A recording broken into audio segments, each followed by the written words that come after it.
Our expert and the owner of Remax Prime Properties is Asif Khan. Good morning, Asif.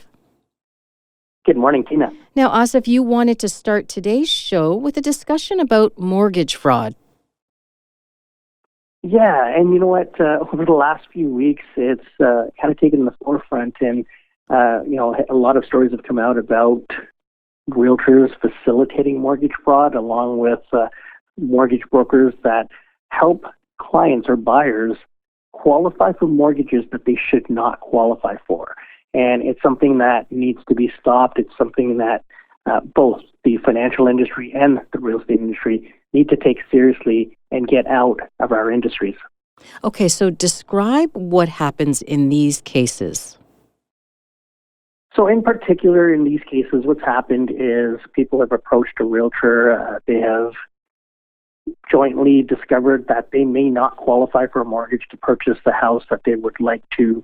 And they, in turn, have been referred to mortgage brokers that work alongside these realtors to create false documents. So it could be false job letters, T4s, it could be NOAs, and the buyers have paid to have these documents created to make it look like they do qualify for these mortgages. And that in itself is fraud.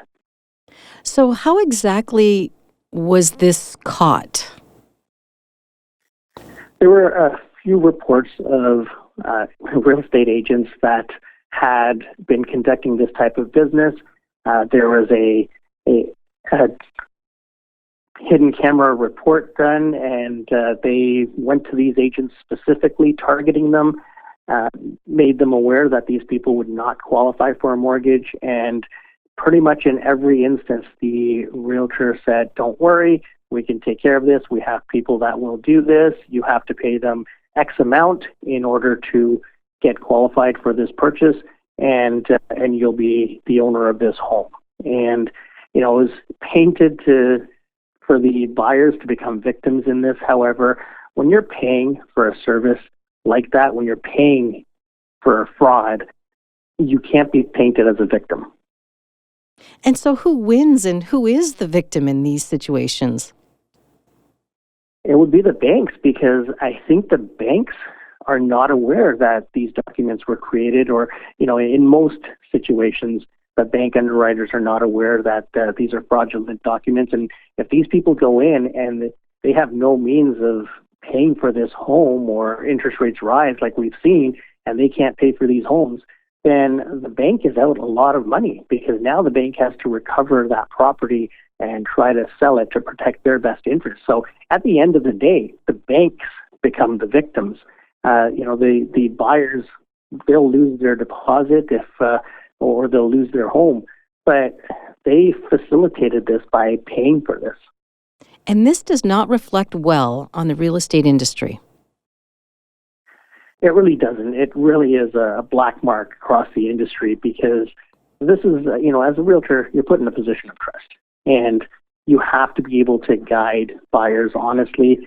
And you're not really doing the buyer any favors by putting them in a situation where they may not be able to afford the property. It's better to tell the buyer the truth, to say, hey, you know what, right now you may qualify for a 1 or 2 bedroom condo, but in time, when you get a better job or a better paying job, and when you have more saved up, you may be qualifying for that 3 bedroom or 4 bedroom property. So it's much better to make sure your buyers are buying within their means, rather than put them in a situation to fail. And how do you make sure that this doesn't happen again or continue to happen? There's lots of talk, Tina, about our industry watchdogs stepping up in terms of the Real Estate Council of Ontario, or the Canadian Real Estate Association, local real estate boards stepping up to make sure that this doesn't happen. However, I think this starts at the grassroots. I think if you're an owner of a brokerage, if you're a broker of record, you need to step up and start firing these agents before it gets to that point. And we need to take matters into our own hands and bring that disciplinary action ourselves, and then have it furthered by the real estate councils. So Do I understand this correctly then? There is no disciplinary body in real estate? There is. The Real Estate Council of Ontario is the prevalent one in Ontario. And, they do a good job. They're backed up, obviously, with lots of different cases because they're getting complaints from realtors, from the public.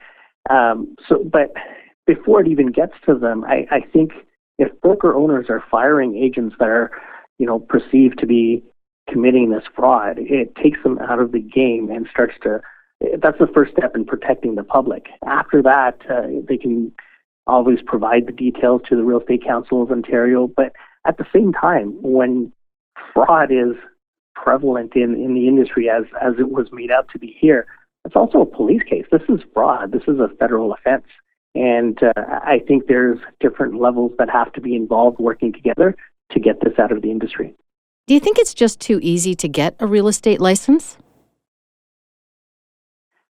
They've made changes to that process, and now you have to go to Humber College and register for the courses. However, it is fairly easy compared to some other licenses where, you're comparing having to go in for a 2-3 year program versus, at Humber College, you can get a real estate license within a year. So is it too easy? I would say yes. I would say that although we have made changes to the process to try and make it more difficult, it's still too easy. And that's why you see the number of agents licensed as we have over the COVID period. We had a huge influx because it was, people were either sitting at home and they had nothing to do. They took their real estate courses. They thought it was easy money. There's a lot more that goes into, selling real estate than just having that license. And there's a huge misconception in a lot of people's minds that they think it's easy money. There's a lot of work. If you're doing it properly, if you're protecting the public, there's a lot of work that goes into that. And unfortunately, through COVID, when all the courses were just simply online, a lot of people missed out on the education they need to protect the public properly. And what happens to agents convicted of mortgage fraud? They should be sent packing. They should be fired and never allowed to enter the industry again. And I think that's going to be a huge step. And quite frankly, I don't understand why an agent would want to risk their career by trying to facilitate mortgage fraud or facilitate a fraudulent transaction when they know that for $10,000, $15,000, $20,000 in income, they're going to be losing their career. I think the penalty should be stiffer. I think people should be banned from the industry. And I think the investigation has to dig deeper to find out at what level this fraud went to. Was it just the realtor? Was it the mortgage broker as well as the realtor? Are there underwriters involved? Are there lawyers involved?